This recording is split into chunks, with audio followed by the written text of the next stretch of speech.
So routine blood investigations ಮಾಡಿಸೋದು ಸಹಜ, ಯಾಕೆಂದರೆ WBC ಕೌಂಟ್ ಜಾಸ್ತಿ, ಯಾವುದೇ ಇನ್ಫೆಕ್ಷನ್ ಆಗಲಿ WBC ಕೌಂಟ್ ಜಾಸ್ತಿ ಆಗಿದ್ದೇ ಇರುತ್ತೆ. ಸೊ ಅದು ಮಾಡಿಸೋದು ಇದ್ದಿದ್ದೇನೆ. ಅದ್ರ ಜೊತೆಗೆ ಕ್ಲಿಂಚಿಂಗ್ ಡಯಾಗ್ನೋಸಿಸ್ ನಮಗೆ ಸಿಗೋದು ಲಂಬಾರ್ ಪಂಚರಿಂದ. ಸೊ ಲಂಬಾರ್ ಪಂಚರ್ ಅಂತ ಏನು ಅಂತಂದರೆ, ನಮ್ಮ ಮಿದುಳು ಮತ್ತು ಸ್ಪೈನಲ್ ಕಾರ್ಡಿನ ಸುತ್ತ ನಾರ್ಮಲ್ ಆಗಿ ಸೆರಿಬ್ರೋ ಸ್ಪೈನಲ್ ಫ್ಲೂಯಿಡ್ ಅಂತ ಹೇಳಿ ಒಂದು ದ್ರವ ಹರಿತಾ ಇರುತ್ತೆ, ಆಯಿತಾ.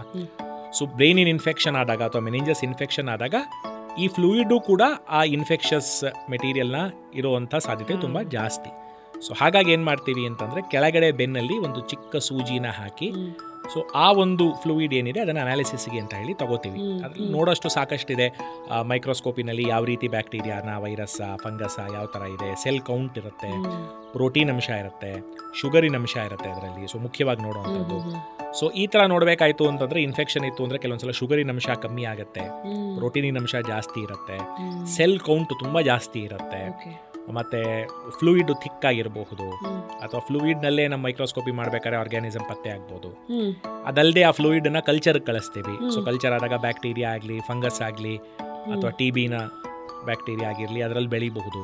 ಸೊ ಅದರಿಂದ ನಮಗೆ ಯಾವ ತೊಂದರೆಯಿಂದ ಬಂದಿದೆ ಅಂತ ಗೊತ್ತಾಗುತ್ತೆ. ಸೊ ಫಂಡಮೆಂಟಲ್ ಡಯಾಗ್ನೋಸಿಸ್ ಬೇಕು ಅಂತಂದರೆ ಲಂಬಾರ್ ಪಂಚರ್ ಮಾಡುವಂಥದ್ದು ಇಟ್ ಇಸ್ ವೆರಿ ಕಾಮನ್. ಕೆಳಗಡೆ ಬೆನ್ನಿಂದ ತಗೊಳ್ಳೋದು ಪದ್ಧತಿ, ಲಂಬಾರ್ ಪಂಚರ್ ಮಾಡಿ spinal tap, same thing. So ಆ ಫ್ಲೂಯಿಡ್ನ ನಾವು ಟೆಸ್ಟಿಗೆ ಕಳಿಸ್ತೀವಿ. ಕೆಲವೊಂದ್ಸಲ ಆರ್ಗ್ಯಾನಿಸಮ್ ಬೆಳೀದೇ ಇರ್ಬೋದು, ಕೆಲವೊಂದ್ಸಲ ಕಲ್ಚರಲ್ಲಿ ನಮಗೆ ಬ್ಯಾಕ್ಟೀರಿಯಾ ಆಗಲಿ, ಫಂಗಸ್ ಆಗಲಿ ಸಿಗದೇ ಇರ್ಬೋದು, ಅಥವಾ ಮೈಕ್ರೋಸ್ಕೋಪಿಲಿ ನಮಗೆ ಗೊತ್ತಾಗದೇ ಇರ್ಬೋದು.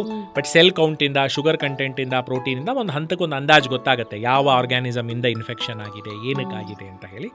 ಸೊ ಟ್ರೀಟ್ಮೆಂಟ್ ಅಲ್ಲಿಂದ ಶುರು ಆಗುತ್ತೆ. ಸೊ CSF ತಗೊಂಡು ಅಂತಂದರೆ ಬ್ರೈನ್ನ ಹೋಗಿ ಬಯಾಪ್ಸಿ ಮಾಡೋದಾಗಲಿ ಅಥವಾ ಸ್ಪೈನಲ್ ಕಾರ್ಡಿನ ಬಯಾಪ್ಸಿ ಮಾಡೋದಕ್ಕಿಂತ ಒಂದು ಸ್ಟೆಪ್ ಕಮ್ಮಿ. ಅದ್ರ ಅತ್ಯಂತ ನಿಕಟ ಸಂಪರ್ಕದಲ್ಲಿ ಈ ಫ್ಲೂಯಿಡ್ ಸರ್ಕ್ಯುಲೇಟ್ ಆಗ್ತಾ ಇರೋದ್ರಿಂದ ಒಂದು ಹಂತಕ್ಕೆ ಅಲ್ಲಿ ಏನು ನಡೀತಾ ಇದೆ ಅನ್ನೋದ್ರದ್ದು ಒಂದು ನಿಖರವಾಗಿ ಮಾಹಿತಿ ಪಡ್ಕೋಬಹುದು.